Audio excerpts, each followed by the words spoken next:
Good morning. So today I'm going to talk about being a young professional. I've touched a little bit on this throughout multiple topics, but I feel like it's time to talk about it on its own. So I'm going to start a little bit around starting college and try to make my way through what it's like finding a job now. So starting with late high school going into college, I remember that the biggest thing that everyone always told me was, you have to go to college. You have to go to college, you have to go to college. Now, there was a lot of different ways that I was told this and a lot of different things that I was told on the things that I wanted to study. And some of them I still think about every now and then. Some of them I've forgotten over time. But some of the ones that stuck was that I needed to get a college degree so that I could be competitive. I needed to make sure that I spoke Spanish because being bilingual was going to be one of those big selling points depending where I decided to work. And another thing was that I wasn't going to get hired for what I wanted to be studying. So the last one, which is the one that really upsets me and sticks with me, is I remember that in my senior year of high school, I was in a class with a coach that was talking about what do you want to study when you go to college, what are you going to do with your college degree, and so on and so forth. And when they came to me, I said I wanted to study theater and I wanted a minor in mathematics. And I remember very distinctly what she said. She's like, you're only going to get hired for your minor. Next. And kept going. And that really upset me because to this day, I don't understand where that mentality comes from. And if you're one of those people, let me explain to you what theater is. Theater is movies. Theater is music videos, television shows. And it's not just the actors, it's anything on TV, radio, because it's all of the, and my cat's freaking out in the background, it's all of the things that you see as entertainment. Somebody is a graphic designer that designs all of the book covers, that movie posters, all of anything that is design-wise. The actors that are on screen. There's an entire division that's TV, theater, film, if I remember correctly, or TV, radio, film. That is newscasting and how to do all of that stuff and how to report, and people who train to do these things. I know people who graduated with some similar degrees. One of them is doing a bunch of shows, doing light design and all of the backstage stuff. Somebody does costuming, somebody does graphic design, and they're all doing well. They're all in their field doing their jobs and making good money. So why did she say this? So there's this misconception that you have to study X, Y, Z to be successful, and those typically follow along the STEM. And I understand the big push for it. We need more people to do it because it's what helps us continue to move forward in society, and I know there's a big push for more women to get into these fields. But not everybody has to be, and not everybody should be, in those fields. Some people are meant to be the graphic designers, or the TV shows, or the directors, or the producers, and all of the other things. Not everybody is going to be in the STEM fields, and that's okay. Some people are going to be creative.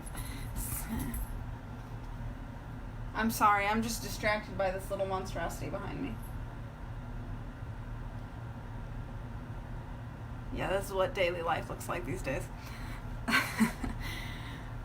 And so that's one of the things that I struggled with a lot when I started school, was doing my absolute best to prove that person wrong. And while I was doing that, I started college, and I learned and found the communications department, which is what the theater department was under when I started. They're not anymore, but times change. And I remember falling in love with communications, learning how to talk to people of different backgrounds, different cultures, different geographic locations, all of these things on how to talk to people, even people within your own family, the little things that can change between all of these things. And it was just fascinating to me, and I loved it, and to this day it's still one of my biggest fascinations, and I kind of hope one day to be able to go back to graduate school to study it some more. But it was just amazing looking at all of these things and figuring all of this stuff out, and I really enjoyed college. And throughout this time, I was working part-time jobs, I was working in school districts, I was working with restaurants, I did an internship at Disney, I worked hard, and I tried to get as much work experience as I could so that hopefully I could get a job. And so in my Quantify It video, I talked about how I also did a lot of volunteer work. And it was in different things. And something that people always just kind of assume is that, like, oh, you, like, help pick up trash on the side of the road. And I did do that, but I was also going into, like, the CCD office, and I helped them create a database for their students. I went into the church office and helped them with a lot of things. And some of it I did when they needed an extra hand in the office, and I helped out during that time too. But I created all of these things, and I would go in and try to help with managing stuff, talking to people. I was, like, part of the youth group program where I was talking, giving talks, and teaching, and all of these things. And so it wasn't just helping out in the sense of, like, picking up trash and just being there. I was doing more, and it's something that not a lot of people think about or consider. And so all of these things taken into consideration, when I got out of college, I said, okay, I'm going to get my big kid job. I'm going to go, I'm going to try to start my career. But I wasn't under the impression that I was going to start off as a CEO. I was under the impression that I was going to end up getting an entry-level job, I was going to start somewhere, and I was going to have to work my way up. But I was confident in my skills that I would be able to prove myself and be able to slowly work my way up the ladder, because I had my college degree, I am bilingual, and I like to think of myself as quick on my feet and a hard worker. So all of these skills that I'd been developing while I was in school, while I was between summers and volunteering and all of these things, I thought had built me a really good resume that I could go in and I could do something. And months started to go by, and I still didn't have a job. I still didn't know where I was working. I still didn't know what I was doing. I was going to job fairs. I was applying like crazy. I was applying in the Rio Grande Valley where I'm from. I was applying to San Antonio. I was applying to Dallas. I think I might have even applied to Houston. Like, I was applying all over Texas. Specifically Texas, because I knew I could drive there and start living there, as opposed to needing to fly there and figure out how to move. So I was doing all of these things, and I still wasn't getting called back. I was getting all of the rejection emails. Hey, we looked over your resume. We decided to go with somebody else. Hey, we decided you didn't look qualified enough. Hey, this, hey, that. And it was getting really frustrating and really difficult.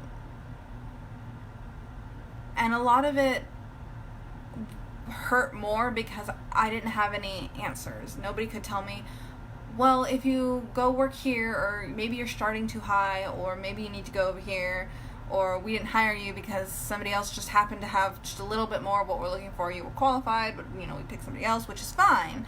But I didn't get any feedback, so I didn't know, like, okay, am I doing okay? Do I need to include more? And one of the things I really appreciated about the job that I got recently was they mentioned that I didn't have anything about public speaking on my resume. And so they actually found this blog, so if you're watching, hi, and noticed that I was able to speak in front of people. And I did mention in my interview that, yes, I do have that skill set. I studied communications in college, and I did give a lot of presentations and things like that. And I continue to give presentations, obviously. And all of that was a skill that if they had just looked at my resume and assumed, I might not have gotten the job, because I wasn't qualified, even though I was. I just didn't have it on my resume because it wasn't something I thought of.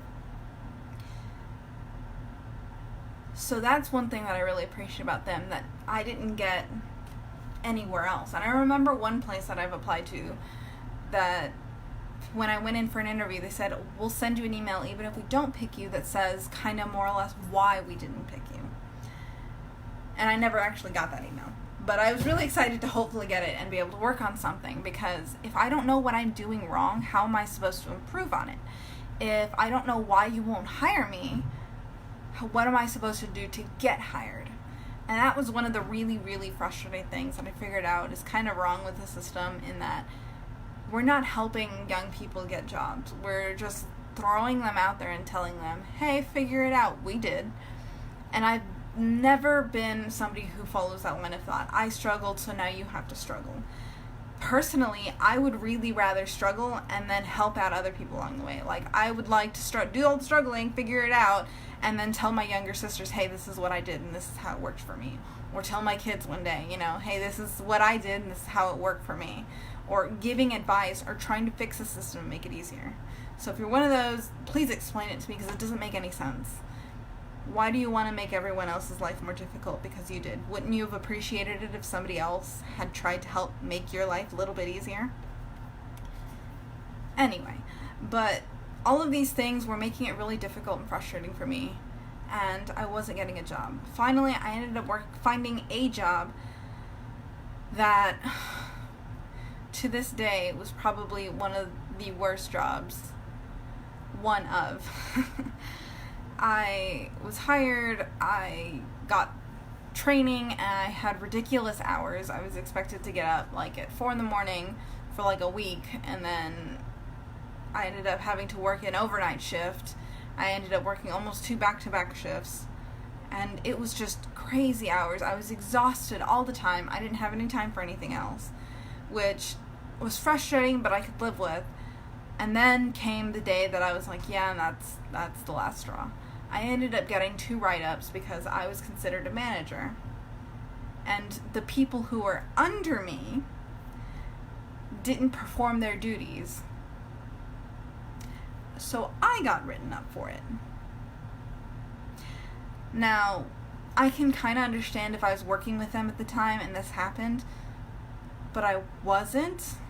I wasn't even on the job, and one of them, I was busy doing other things, and they were always getting really frustrated. They're like, well, you're not working quick enough, or you're not counting money quick enough. And I'm like, well, I only worked here for like 2 weeks, and I'm trying to get the hang of it, but I haven't quite gotten the hang of it yet. So it's really frustrating and really upsetting, and I don't think I would ever work there or recommend anybody else ever work there, but it happens, and I ended up applying and getting another job somewhere else, which was another terrible job because I didn't know. I was in insurance, and I did not know how that worked. I remember that they hired me, and they said, okay, you have to go through this training, and then you have to take this test, and if you pass, then you can start doing your job. And they explained everything in a very confusing way, because I remember looking back, and even now I'll look back, and I don't remember them ever explaining it correctly to me, or at least in my opinion, that I was purely commission. I wasn't going to make any money unless I sold something, essentially. And I didn't find this out until like 2-3 weeks in. And by this point, I'd moved somewhere, I had an apartment, I had a car payment, I had all of these things, and I'm like, I can't afford to wait for you to pay me because I'm living on my own. I didn't have anybody else, I didn't have roommates. I tried to find, I couldn't find, and it was really frustrating. So I ended up leaving that. My parents helped me out for a month, went to a temp agency who kind of helped me out find temp jobs, and then I ended up getting from that a full-time job as a receptionist. But I was also doing office management, creating documents, planning events, getting donations, getting sign-ups, getting all of this stuff that wasn't in my job description. And they even expected me to volunteer the day of the event. I say expected me to because if you're going to say we want volunteers, it needs to be optional. I was required to be there, and I wasn't getting paid for it, but I was volunteering. And I probably would have gone anyway because I was putting a lot of work into this, but that still doesn't make sense to me. Either way, my point with that one was it was a lot of work, and I remember at some point I was like, look, I would like to keep moving. Like, I want to do more. Like, I'm okay with being entry level, as I mentioned in the beginning, but I want to know that there's somewhere I can go. And they didn't have anywhere for me to go. They expected me to stay there for years and years, and that wasn't okay for me. That's not what I wanted. I was very frustrated. My desk was really uncomfortable. It didn't even have room for a computer, but I had to have a computer. 2 monitors, in fact. And I kept getting promised, we'll get you a better chair, we'll get you a better desk, we'll get you better this, we'll get you better that. And weeks were going by, and then months, and it wasn't happening, and I was just done. So by this point, I'd met my husband, we'd been dating, we'd gotten engaged, and I talked to him about it, and I said, I don't think I can keep doing this. Like, I think it's going to kill my motivation. I think it's going to get me stuck, and I was frustrated all the time. I was angry all the time. I was unsatisfied. So we finally talked about it. I decided to leave, and I went back to the temp agency for a while, working at different places, and then I got my last job, which was working with an office, an attorney's office doing marketing and business development, which is a lot more along the lines of what I do now. And my biggest thing with that one is I felt like I didn't get enough feedback. I felt like I was constantly like, what do you think?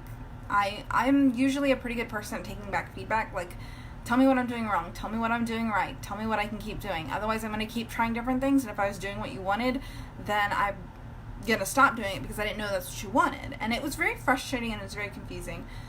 And trying to figure all of this out while still trying to keep a job, trying to be optimistic, because I need a job. And that's one of the things about today and being an adult, and you have to have a job because everything is really expensive and you can't always make it on one income.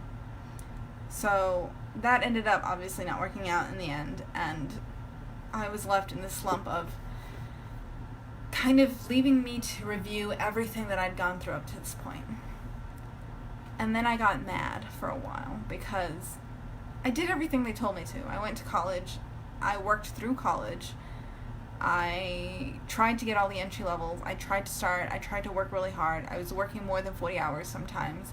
I was doing everything and I was giving it my all. And here I was, back at square one, unemployed, confused, and mad. And I've always tried to talk to other people about it, like more specifically other professionals who maybe know something that I don't. And it's never a, hey, get me a job. It's a, hey, tell me what I'm doing wrong. Tell me what I should be doing. And not everybody has an answer for me. Not everybody knows what I need to be doing. Because this is all very confusing and frustrating to be a young professional, to be under the opinion you've done everything right, yet still be sitting here unemployed, trying to figure it out with student loans, with car payments, with house payments, with whatever you've accumulated up to this point. What am I supposed to be doing? What am I doing wrong? What am I doing right? And I've heard that you just haven't found the right place yet. That's a nice sentiment, but it doesn't help pay the bills, and it doesn't help me figure out what I'm supposed to be doing. And I've continued to apply for jobs, and fortunately I got a friend of mine recommended me here at my new job and kind of helped me into it, and they've been really good about go to all of these trainings, go to all of this, put in the effort and the hours, and that's something that I can do. I can put in the effort, I can put in the hours, I can follow instructions really well until I figure it out. And so they've been really good about it, and I'm fingers crossed hoping that it goes really well, because I feel like I've been overdue for a good experience with working. And I'm sure I'm not the only one. I've heard other people who are also just trying to figure it out, just trying to find out what's going to be right for them, what's going to be the good answer, what they need to be doing, where they need to be working. And I've heard and try my best to learn on it, listen to topics. The video that I shared about millennials, I like to listen to all of his videos about trying to find a good workplace. And yeah, it's hard to be optimistic sometimes when you're young and everybody's like, oh, well, you just need to work hard, or why did you leave that first job, or why did you quit the receptionist job? It's a good work. No, it wasn't, because I was still living month to month and trying to figure out how the heck I was supposed to be making any money, or at least enough money to buy a house someday, because that's something I wanted to do, or finish paying off my car, or saving enough to, I don't know, move up, move out, move somewhere else, do things. And all of that was just, I don't know. I guess I get really frustrated when I hear some older people that are always like, oh, well, you should be doing this. Or I've gone to other events with family, with friends, with just groups of people, and they're like, oh, what are you doing these days? And I'm like, oh, and while I was a receptionist, I say, oh, well, I'm a receptionist, and I'd get that, oh. Or I'm unemployed right now, and I'm trying to find a job, and they're like, oh. Like, it's unimpressive. Like, I'm doing something wrong. All of these things, all of the different tangents I go off on, are all part of this big problem of being a young professional. There's a lot of stigmas out there against us, and I've talked about the millennial thing. that make it hard for us to find work. There is the experience issue of you need to have X years experience to work here, but I've only been out of college for 3 years now. You need to have this, you need to have that. And some of this stuff I can't have unless I get a chance. How am I supposed to get experience if you won't let me get a job? Hopefully this helps some of you feel less like a failure, because we're all going through it. Maybe you're an employer and you're learning something about what it's like to kind of be a young professional. Maybe you just enjoyed listening to me rant. Either way, thanks for listening.